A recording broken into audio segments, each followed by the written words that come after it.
thing I make them take me range and the visa sing loud. Look into my eyes. Can you feel my pain? You must have been away. That's why them a like me. But original, the only reason America denied my visa, I got caught with a spliff less than 5 grams from 1997, 20 years ago. And today, weed is legalized in a few states in the America. So, one spliff is not that critical. And people have tremendous, crazy records that traveling today. So I know it's not my one spliff, it's something about me. And I like it. I'm different. I'm unique. I'm not those. So I'm cool. Many people in dancehall keeps asking why Bounty Killer don't have a US visa and what caused one of the greatest artists in dancehall's history to have lost his visa for over 14 years and is yet to get it back after numerous attempts. Bounty Killer even went as far and said the Jamaican government has never even write a letter of recommendation to the US Embassy as a good gesture to see if that could have helped his cause. Being that he's saying as a model citizen who have fought for poor people and have done a lot for the country of Jamaica, where his own government have never yet backed him.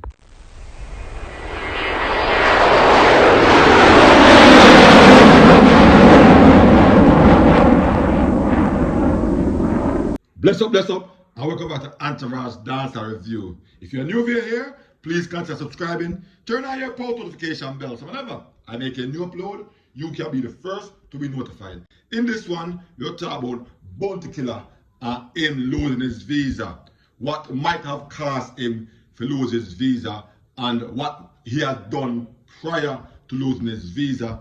And is it about time or is Bounty Killer doing enough to regain his US visa? So there are many different theories when it comes to why Bounty Killer had lost his US visa in the first place, which includes the LGBT community. And we don't know nothing about that because basically a speculation, but we always hear people talk about them things there. Then we also have the Movado name where them call him name more than on one occasion, and even Bounty Killer himself had found out and said some things in regards to Movado or snitch or whatever the case may be. In not so many words, but him say we all know he was talking about Vado. And this caused Vado to find out and clarify the situation as best as possible. And it made the public aware that he too, at the time, had lost his visa as well. And that link with an aide at the US Embassy was broken. And that came out wholly when Movado and Killer had that friction. And according to information, that same night, a person from the US Visa Department was supposed to meet up Killer and Vado at the location where Killer was having his birthday party, even though the person wanted to be covert. So when most people start getting back them visa, them Buju Banton, them Sizzler, and different artists, Vado, Donia, none of them get back them visa. So the narrative enough people are running with is the general no bow down to them belief, and other artists bow down, and that's why them get back for them visa and the general not get back is. But me find this argument or narrative to be one-sided and biased because Beenie Man did sign the Compassionate Act and not even him at the time account to press time no get back for his visa yet. There's rumors that he might have got back his visa, but until I see a video of him on US soil, we are gonna keep it at that. So if we're gonna run with a narrative there, Beenie Man did sign the Compassionate Act, even though he found out and they denied, and him still never get back his US visa. At one point, them said to get it back, and then afterwards, them take it well. And there are rumors that even Vybz Kartel did sign the Compassionate Act there. So we see where Sizzler got his visa And Sizzla always give off sound when enough people are warning, say you must be careful and thing. But him always give off sound, especially against a certain community, and people that say, yo, be careful. And you hear him always say, he doesn't care about visa. So based on that now, I would say Sizzla and Killer would be in the same boat or the same category. So Bounty Killer at one point, while he had his US visa, was caught with a small quantity of ganja in his possession and entering the United States, where he was charged and went to court on the matter, and this had went on his record. So whenever I travel or go to US immigration, this will pop up, where immigration officers would see this, but with him traveling with a waiver, that would let him pass through immigration. The only reason America denied my visa, I got caught with a spliff less than 5 grams from 1997, 20 years ago. And today, weed is legalized in a few states in the America. So, one spliff is not that critical. And people have tremendous, crazy records that traveling today. So I know it's not my one split, it's something about me. And I like it. I'm different. I'm unique. I'm not those. So I'm cool. So anytime Killer fly, he had to get a waiver. So even though he have a visa, he had to get a waiver for sure. Say, you know, yes, this is on my record and me I travel and all these things.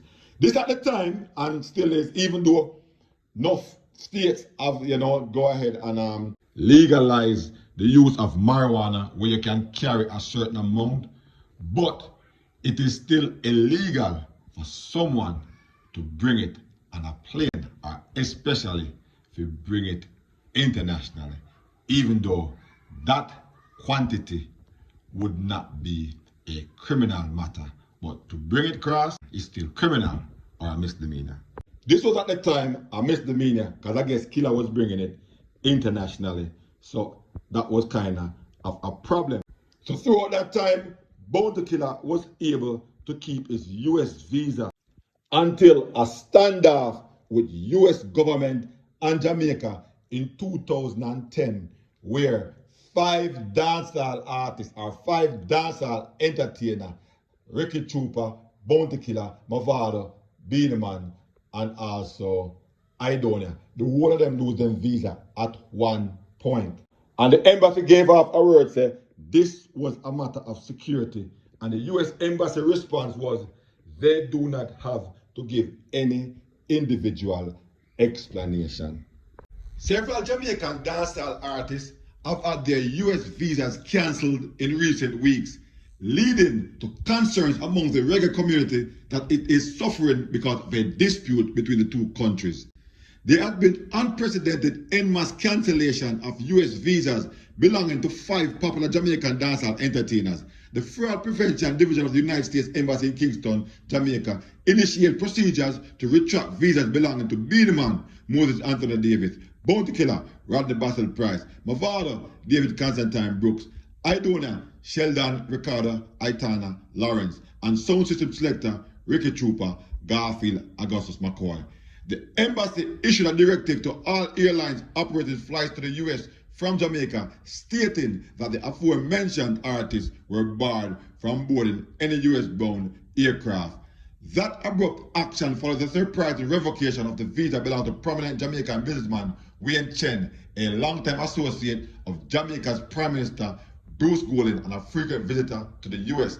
Chen was not notified of his visa termination when he attempted to board a flight to Los Angeles on February 24th from Kingston Nolan Manley International Airport.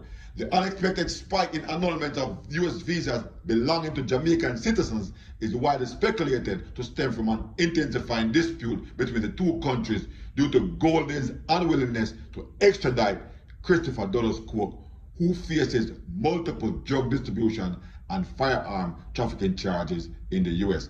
The US Embassy's acting public affairs officer, Rebecca C. Park, refused Billboard's base interview request, but provided the following statement via email on April 23rd. The State Department has broad authority under Section 221 of the Immigration Nationality Act to revoke visas. Due to the confidentiality of visa records under Section 222 of the Immigration Nationality Act, we generally cannot provide information on individual cases. So what can we derive from what the State Department Defense is saying in their matter of security is that maybe these visas were acquired illegally. And remember, I spoke about the link what Killer had said Movado had caused to be broken and why visa did get taken away. Even though Movado did lose Fiend visa as well in the same time. So what security are they talking about? They might talk about the messages where the artists them are bring forward, or was it the influence of these dancehall artists at the time, knowing Jamaica and US had a standoff there, and this was a very good reason or excuse to revoke these artists' visa at the time to send a message to the Jamaican government that they need to act fast and hand over dollars as quickly as possible because there will be more repercussions ahead. Maybe this was collateral damage where Bounty Killer and the other entertainers got caught up in it. But after several years in waiting, why Bounty Killer still doesn't have a US visa? Or does Killer even try to go through the legal process or the right channel and even get a lawyer to seal or expunge the misdemeanor criminal record that he had acquired in the States with that possession of marijuana? And all this can be done without Killer even going on US soil by just acquiring a lawyer. Or is this thing where it's Killer own doings in the past where he might have done some things right here in his native land in Jamaica that's preventing him from moving forward with his visa process? Yes, viewers and subscribers, it's been a while, over 14 years since Bounty Killer had touched the US soil after losing his visa in 2010 when the government of Jamaica had that man at Phelps and Phillips and the incursion that took place down in Tivoli Gardens where there are more than 70 or 73 bodies or 73 persons that lost their lives, and we had many other people that lost their visa and lose many other things in the process. So if we sum up the whole thing, there's a question that we need to ask ourselves. Why the government of Jamaica, who played a part in all of these artists losing them visa, including Bounty Killer and Beenie Man? And as Killer said, the government haven't even write or send in a recommendation. Why haven't the State Department of Jamaica put them foot forward and vouch for Killer and Beenie Man, and the vote for Killer, whereas he could have had that help or no from that standpoint and that perspective? That they put in for them 10 cents or them 2 cents so him could acquire him visa, where he would know that it had nothing to do with his character in Jamaica or anything that he has done in Jamaica, because it was clear at the time in 2010 that the Jamaican government had a lot to do with Killer and the rest of the artists them losing their visas. And even after so long, Bounty Killer have still not regained his US visa. The other subscribers, please leave your thoughts in the comment section so we can talk about it. We've come to the end of another video. Thanks for watching. Please like, share, and subscribe to the channel, those who haven't done so as yet. Also, please turn on your post notification bell so whenever I make a new upload, you can be the first to be notified. Peace out, bless up. I'll definitely catch you in the next one.